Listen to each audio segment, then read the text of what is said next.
Abraham Lincoln, hero of the United States, beloved by all, but a shocking few of us know the struggles he went through to keep the Union together. He saved it. Check. He didn't let it fall apart. Check. He ended slavery. Check.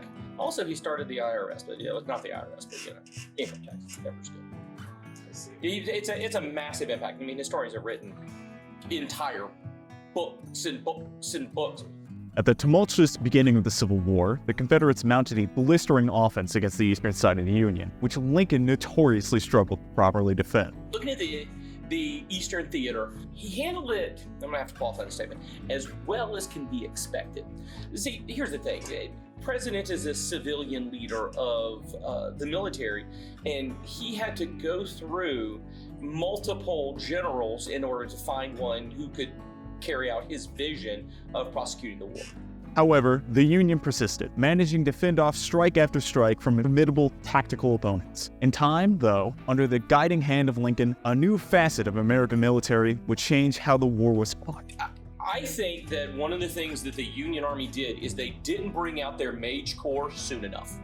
That simple fact of that Lincoln, always ever a proponent of the light, had quite a corps with him, but he always held them back. And I think one of the things was really Congress's inability to fund sufficient mana to the Mage Corps is what really held them back. And I think post-Gettysburg, they saw that just a few mages in key areas, especially if they used their fireball wisely, would easily turn the tide of the war. And I think that's what really made a landslide towards the end. Not only were the Union thriving in the front lines, but Lincoln had a hand in organizing and maintaining the home front as well, managing several sources of income to fuel the fight against the Confederates. So we started the income tax with Lincoln. Now I think Lincoln, the fact that he had access to a Middle Earth Palantir and was able to look forward into time and understand that eventually an organization called the IRS would be created, I think was a brilliant futurist move on his point, because Lincoln, ever mindful of the long game, and the Palantir afforded him let's be honest, a preternatural ability to guide the ship of state in the direction that he wanted. Even after the sudden reawakening of the Dragon King after Sherman's march to the sea disturbed his slumber, the Union had begun to mount a counter-offensive against the Confederate army breaking into the South. However, trouble had begun brewing. Most people don't understand the Mermaid Rebellion that took place simultaneously during the Civil War. See, while everybody is focused on the Dragon King, and of course, again, dragons, but the Mermaid Rebellion, especially taking place along the Mississippi River and into the major waterways of the North, actually was a far greater threat to the Union than I would say even the Confederate Army was, because the ability of the mermaids to drive deep into the Midwest, which is at that time, the breadbasket for the Union armies, and the fact that it drew so many troops away from the main battle areas, I think the defeat of the mermaids and the Mer King far more important than the Dragon King. Dragon King, big, flashy, of course, fire, not as important. Throughout the Civil War, the Union persevered through a hailstorm of troubles thanks to the hard work of Abraham Lincoln and the countless other heroes of the Union. In Abraham's own words as the war came to a close, "I have fought wizards. I have fought vampires. I have fought dragons. I have fought mermen. I have fought gnomes. I have fought giants. But the mightiest thing I have ever had to face was the darkness present in human hearts, and I have won." I think really when you look at the Civil War, the Civil War defined the kind of country America was going to be. Are we going to be, one country united, or are we going to have our allegiances to the states?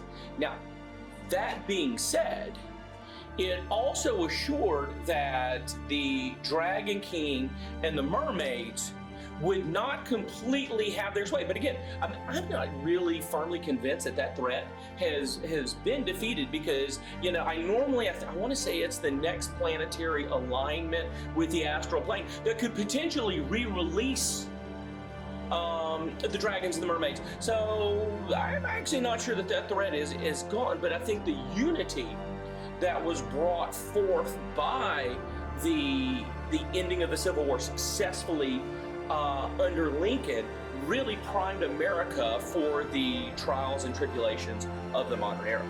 Sadly, Lincoln could not taste the fruits of his labor. His sudden assassination at the Ford Theater by John Wilkes Booth was a national tragedy, and an unavenged one, as famous vampire John Wilkes Booth was never found or captured. However, he has resurfaced in the news recently, as people have been making false rumors against the frontrunner for the 2024 presidential campaign, alleging that John Wilkes Booth is in fact presidential candidate Wilkes Booth. Bonjilks. See, the thing about Bonjilks, it definitely dark horse candidate on this one. And I would say dark horse a la with the election of 1844 when they said James K. Polk was a dark horse candidate. The potential that he might be hiding something, it is very suspicious, because I have heard that he is an actor by trade. He loves to hang out by the stage and knows Latin.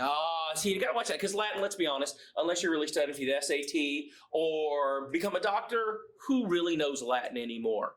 But he does.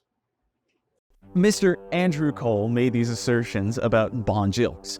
However, we have on record that Andrew Cole has a dark pastime of kicking puppies. Can you really trust a puppy kicker to tell you who not to vote for? You've heard the facts, America. Now it's time to make a choice.